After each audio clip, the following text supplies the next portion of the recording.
ইলিশ মাছ দিয়ে মাইনষে খায়, এটা যে কি পরিমাণ গন্ধ লাগে আর কি পরিমাণ কাটা আর কাটা। মাগো মা, ইলিশ মাছের যে কি পরিমাণ দাম, দামের জ্বালায় খাওন যায় না, হেডা কয় না, কয় কি কাডার লেগে খাইতে পারে না আর গন্ধ লাগে। ইলিশ মাছ পছন্দ করে না এমন কি কেউ আছে? এরা মাছই চিনে না।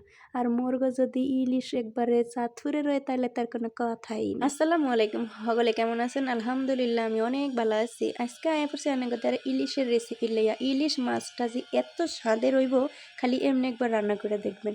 ইলিশ মাছ ঝটফট রান্না করে লে আমার কাছে মনে হয় একটু বাফে ভালো করে সিদ্ধ করলে অনেক বেশি মজা হয়। তাই যাই হোক ইলিশ মাছটা রান্ধানোর লেগে আইবরি মাছটা ছিল বিশাল বড়।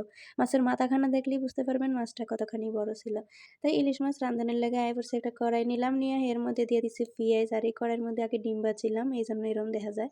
তা অনেকে তো আবার অনেক ধরনের মন্তব্য করতে খুব ভালো মনে করে, তাই যাই হোক এই লেগে কইয়া দিলাম।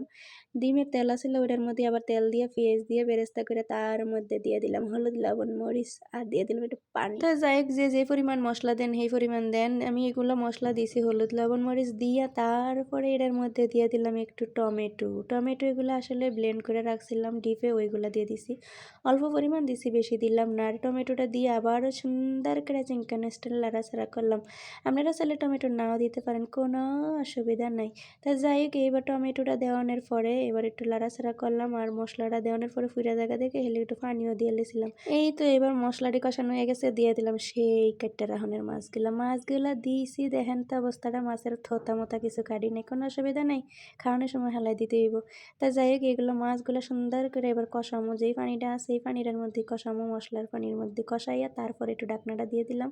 এরপরে আবার একটু পর্যাপ্ত পরিমাণ পানি দিয়ে দেবো, এটা একবার কষানোর পানি দিয়ে দিলাম। দেওয়ানোর পরে এইবার যে কামটা করবো আবারও কিন্তু ডাকনা দিয়ে রাখবো, চুলার আঁচটা একবারে কমাই দিয়ে রান্না করবো। আর এইদিকে কিন্তু ইলিশ মাছটা সুন্দর মতন সিদ্ধ হয়ে যাবে, লগে কাঁটাগুলোও কিন্তু একবারে সফট হয়ে যাবে। আর ইলিশ মাছ বাফে যদি আপনারা রান্না করেন কয়েক ঘন্টা, তাইলে কিন্তু প্রেশার কুকারে করতে পারেন। প্রেশার কুকারে করলে ওইটার কাঁটা পর্যন্ত সব সাবাই সুবাই খেয়ে নেবেন।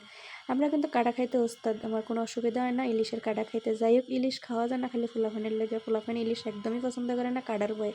তা ফুলাফানের মতন কিছু বুড়ারাও আছে ইলিশ খাইতেছে না কাঁটার ভয়ে।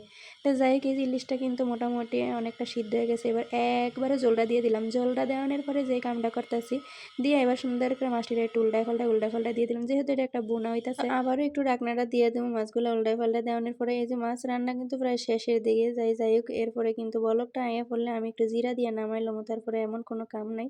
আর এই যে দেখেন বলকটা এসে পড়ছে, পানিটা একটু কষাই আছে, তারপরে এবার জিরাটা দিলাম, জিরাটা দিয়ে এবার নামাই দেবো। ভিডিওটা কেমন লাগলো সবাই কিন্তু জানাইবেন, পরবর্তী ভিডিও আবার দিব ইনশাল্লাহ। সবাই ভালো থাকবেন সে পর্যন্ত। আর আমার জন্য একটু দোয়া দুরুস কইরেন সবাই, যাতে আমি একটু সুস্থ থাই ভালো থাই। আল্লাহ হাফেজ, আসসালামু আলাইকুম।